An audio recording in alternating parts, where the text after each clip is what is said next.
No sé cuánto tiempo me van a tener aquí en la cárcel. Y no sé quiénes van a venir a recogerme del Perú. Pero lo único que pido es que no le corro a la justicia, pero le pido, por favor, no me maten en la cárcel. Lo único que estoy pidiendo, y lo pido en público, que por favor, dado las condiciones de mi salud, y no he entrado mucho, pero le he dicho los principales, y el cáncer. Que el helicóptero se encuentra ya a escasos metros, la custodia está garantizada. ¿Me den un arresto domiciliario o una situación similar a la que tiene ahora el expresidente Pedro Pablo Kuczynski? El pedido del expresidente Alejandro Toledo puede que nunca sea atendido. A diferencia de Pedro Pablo Kuczynski, desde Estados Unidos el líder de Perú Posible buscó evitar de distinta manera que no se concrete su extradición. La justicia peruana tardó más de lo esperado. Un proceso que no debía superar los 2 años terminó durando más de 6 años para que regrese al Perú a rendir cuentas.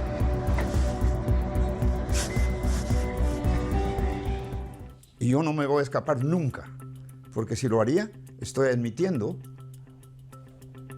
que yo he participado en algo ilícito. A mí no me han probado nada y ya me quieren meter a la cárcel. Por eso le dije que estoy absolutamente en desacuerdo con este concepto de prisión preventiva y también con el concepto de colaboración eficaz. Y decirte gracias por habernos acompañado en esta lucha por recuperar la libertad, la democracia. El rostro desencajado de este exmandatario, que asegura tener problemas oncológicos y cardíacos que lo obligan a tomar hasta 14 pastillas al día, no evitó que el mismo día de su llegada al Perú sea puesto a disposición del Poder Judicial y el INPE. El helicóptero de la Policía Nacional que traslada al expresidente Alejandro Toledo pasa sobre nosotros, exactamente sobre la ubicación donde se encuentran las cámaras de TV Perú. En estos momentos ya se encuentra sobre el territorio de la sede de la DIROES en el penal de Barbadillo, en el distrito de Ate. En este establecimiento penitenciario entonces se espera que el presidente Alejandro Toledo, el expresidente de la República, cumpla esta prisión preventiva dictada por 18 meses, recordemos, referido al caso Lavallato, que vincula el haber recibido presuntamente más de 30 millones de dólares de la empresa Odebrecht para favorecer de cierta manera a esta constructora en el desarrollo de este proyecto tan importante que fue la vía interoceánica. Ya el traslado del ex jefe de Estado dirigiéndose entonces hacia el penal de Barbadillo, aterrizado en el campo de fútbol de la sede de la DIROES. Este pequeño establecimiento penitenciario alberga por primera vez a 3 expresidentes de la República: Toledo Manrique, Alberto Fujimori y Pedro Castillo. Lo que ocurre en el Perú es inédito, y es que el expresidente Ollanta Humala también estuvo preso en este lugar. Pedro Pablo Kuczynski actualmente cumple un arresto domiciliario y otro exgobernante como Martín Vizcarra aún debe rendir cuentas a la justicia. Las percepciones que se tienen sobre Perú fuera, ¿no? De que Perú como sistema político es un sistema político muy frágil, es un sistema político sumergido en la corrupción. En los próximos minutos, sepa si esta crisis política, reflejada en la complicada situación de nuestros exgobernantes, representa un impacto negativo en nuestra sociedad y la economía. A veces se dice que es que no sabemos elegir, pero el problema en verdad es más profundo, es la capacidad de elección. ¿Cuántos peruanos vamos a la cola para votar y tenemos que elegir entre el mal menor, entre tirarnos al abismo o aventarnos a la vía del tren? Especiales TV Perú les brinda un análisis psicológico y sociológico del sentir de los peruanos. O sea, pesa mucho que tus expresidentes terminen en la cárcel, por supuesto. Para él, la peruana común, la política es algo negativo, sucio. Entonces, significa un espacio donde en el mejor de los casos se pueden hacer obras, se puede hacer una buena política, buenas políticas sociales, económicas, pero siempre va a haber corrupción, siempre va a haber algo negro, oscuro, algo que va a merecer seguramente la cárcel posteriormente. Pero no solo eso, expondremos posibles soluciones y acciones para que esta crisis política no siga amenazando el crecimiento económico que necesita el Perú para reducir la desigualdad.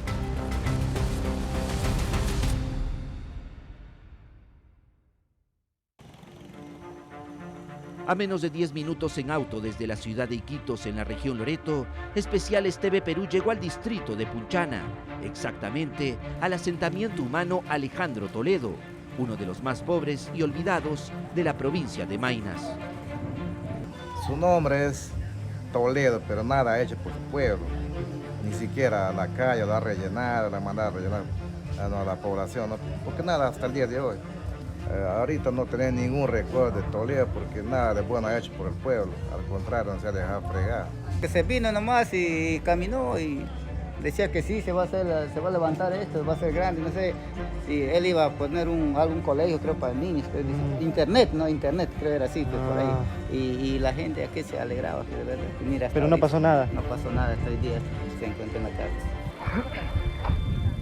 Allá por los años 90 y hasta antes del 2010, era común que asentamientos humanos y centros poblados sean bautizados con el nombre de alguna autoridad para recibir cierto apoyo o ayuda. Aquí los vecinos solo recuerdan que en una oportunidad el exmandatario Alejandro Toledo gestionó y envió ayuda humanitaria tras un incendio que dejó en cenizas varias de estas viviendas. Vino a convocar a las masas, a la población que haga esa marcha que antes del presidente, para la marcha del 4 de octubre, a convocar a la población para que se vayan a Lima. Es de acuerdo de Alejandro Toledo. Tratando de unificar pueblos un poco olvidados. El asentamiento humano se llama Alejandro Toledo. La verdad es que el nombre de Alejandro Toledo, sabiendo que va a ser un presidente medio malo, no hubiera querido ese nombre. Pero ahora que ya está registrado, como digo, en los registros públicos, y así están los títulos de propiedad, ¿y qué se puede hacer con este nombre? La sensación que hoy existe en este asentamiento humano se repite en distintas regiones del país, y no solo por el actuar del expresidente Alejandro Toledo.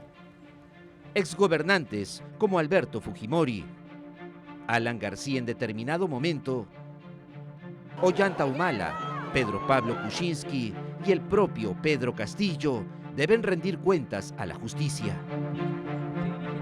Más de un especialista cree que la figura presidencial ha perdido fuerza. Al no existir confianza en nuestros gobernantes, queda en peligro el aparato democrático. Entiéndase que cuando Toledo cae como presidente y todos los demás han caído también, no solamente cae ellos, caemos nosotros en una suerte de paradigma de la idea que tenemos para poder salir adelante. Para salir adelante debo recortar caminos. ¿Y de qué manera lo hago? Actuando mal, actuando de manera negativa contra la ley. Y obviamente eso tiene sus resultados, la cárcel, los procesos y todos los antecedentes que vas a terminar teniendo. Y cuando hay esa insatisfacción, esa falta de esperanza, la parte racional del cerebro se desactiva y actuamos de manera automática. Y ahí se enfatiza votar por el que me cae menos antipático o capturar un par de cosas como identidad, similitud, afinidades y terminar votando de esa manera. Y en ese contexto, paradójicamente, podría haber un buen candidato, pero que no coincide con esas cuestiones de ventas, de marketing político, y pase desapercibido y terminemos votando por el más loco, por el más radical, y que terminemos teniendo un presidente aún peor y necesitar ampliar Barbadillo en el primer año de la gestión. Haciendo un análisis desde fuera del país, para la doctora Yasmín Calmet, politóloga peruana, investigadora del Núcleo Interdisciplinario de Políticas Públicas de la Universidad Federal de Santa Catarina en Brasil, señala de que a pesar que el Perú sigue siendo uno de los países con mayor proyección de crecimiento en América Latina, la sensación de corrupción que existe nos puede pasar la factura. Un sistema político no se mantiene solo, ¿no? No somos autoindependientes, ¿no? Autosuficientes. Entonces, ¿qué acontece? Esto de cierta forma puede hacer con que las relaciones entre otros países, sobre todo con gente que hacemos negocios, pueda debilitarse. Pero por más que continuemos creciendo, por más que exista una estabilidad económica, esta estabilidad económica va a sufrir consecuencias de la crisis política. Y esto lo vamos a ver sobre todo porque cómo va a ser la distribución de este Producto Interno Bruto también que nosotros tenemos en el país. Es algo que, por ejemplo, las personas no se dan cuenta. Por más que cada expresidente mostró antes de llegar al poder un perfil distinto al de los políticos tradicionales y su compromiso para vencer la desigualdad, en más de 20 años ha primado una decepción tras otra. Al menos 7 exjefes de Estado han sido cuestionados, investigados y afrontado serias denuncias. Todo ello refleja que la corrupción sería un problema crónico en el Perú. Quienes se meten en política, es el imaginario, es la idea colectiva que se tiene, son personas que buscan su propio beneficio.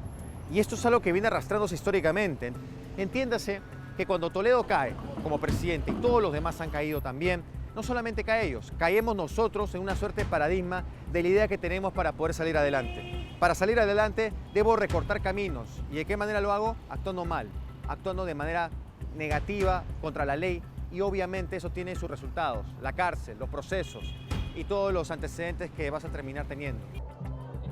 Para el sociólogo Jerjes Loaiza, parte de esa crisis que viene golpeando a nuestra clase política se debe de gran manera al debilitamiento de los partidos políticos, donde cada vez hay menos participación de jóvenes líderes, buenos cuadros, con vocación de servicio e ideas innovadoras. Todo ello estaría impidiendo que tengamos candidatos probos y honestos. Las problemáticas al interior de los partidos políticos, las representaciones y los intereses privados, entre otros argumentos, terminan siendo una suerte de madeja muy complicada que puede comprometer tremendamente no solo a presidentes, sino también a ministros, congresistas y demás autoridades como alcaldes. Y voy armando un sistema de tal manera que espante a la gente honesta y competente, porque va a ser una interferencia contra mis intereses.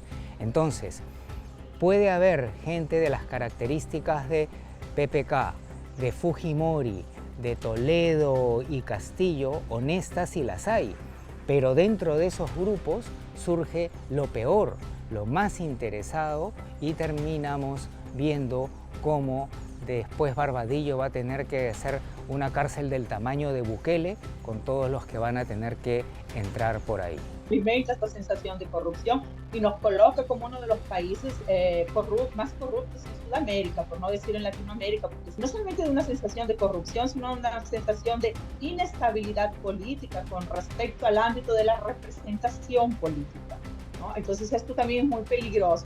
Para el psicólogo social Jorge Yamamoto, parte del problema se debe a que hemos aprendido a convivir con la corrupción. La hemos naturalizado y ello no debe ser así. Considera que existe responsabilidad en la mayoría de medios de comunicación que poco educan y no son éticos al momento de informar. Están algunos muy enfocados en el rating y otros enfocados en la noticia, pero no en el factor educativo, el factor de formación de valores. Entonces se queda en la noticia. Frente a eso, si cada noticia tiene una esperanza de salida que no les tiene que tomar más de 30 segundos, entonces la gente procesa la noticia y tiene un elemento positivo y puede educar a los hijos, sabe qué puede hacer desde su hogar. Considera vital que la noticia esté acompañada siempre del mensaje de que la corrupción tarde o temprano te llevará siempre a un callejón sin salida. Las sanciones serán drásticas y posiblemente dicho delito pueda acabar con la carrera o trayectoria de cualquier persona. Si tenemos hijos mayores, ya fueron ya. Pero si tenemos hijos, niños, adolescentes, darles el mensaje. Ese no es un héroe, no es un vivo que va esquivando la ley, es un impresentable. Hay que darle una lección ejemplar para que los padres puedan decir: yo no quiero que termines así, porque si se le da un encarcelamiento confortable, entonces los chicos van a decir, bueno, si me embolsico varios millones de dólares, paso un tiempo en la cárcel y es buen negocio. Hay que demostrar que es un pésimo negocio, que es una vergüenza, que no es un representante de la viveza criolla, sino de lo peor que hay en nuestra sociedad. ¿No? Entonces, para que nosotros podamos cambiar, para que esta situación pueda cambiar, es necesario que hagamos entonces un esfuerzo para que haya educación.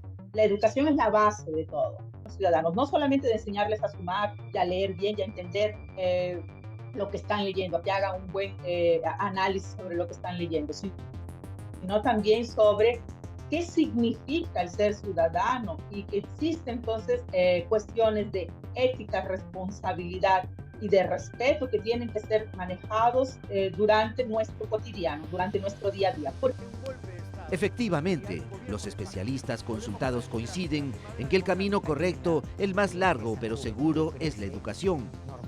Ya es momento de quienes se desenvuelven en política o quienes aspiran a ingresar a este campo, entiendan de una vez por todas que el objetivo principal es servir a un país y a sus ciudadanos. De ninguna manera responde a intereses personales o a los de esos grupos de poder que suelen financiar las distintas campañas electorales.